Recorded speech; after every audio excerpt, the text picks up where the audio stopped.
കരുവന്നൂർ കള്ളപ്പണ കേസിൽ കോടതി നടപടികൾ ഇന്ന് ആരംഭിക്കും. കേസ് പരിഗണിക്കുന്ന വിചാരണ കോടതി പ്രതികൾക്ക് ഹാജരാകാനുള്ള തീയതി നിശ്ചയിച്ച് സമൻസ് നൽകും. മുൻ മന്ത്രിമാരായ കെ രാധാകൃഷ്ണനും AC മൊയ്തീനുമടക്കം 28 പേരാണ് രണ്ടാം ഘട്ട കുറ്റപത്രത്തിലെ പ്രതികൾ.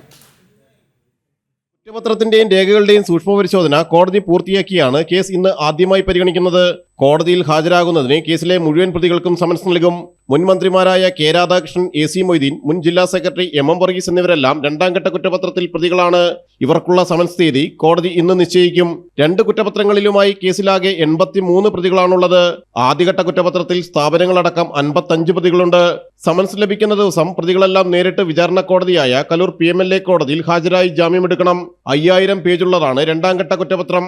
ഇതിന്റെ പകർപ്പുകൾ പ്രതികൾക്ക് നൽകും. 25000 പേജ് വരുന്ന ആദ്യഘട്ട കുറ്റപത്രത്തിന്റെ പകർപ്പ് കൂടി രണ്ടാം ഘട്ടത്തിലെ പ്രതികൾക്ക് നൽകും. രണ്ടാം ഘട്ട കുറ്റപത്രത്തിൽ പാർട്ടിയും നേതാക്കളും പ്രതിപട്ടികയിലെത്തിയത് CPM-നെ പ്രതിരോധത്തിലാക്കിയിരുന്നു.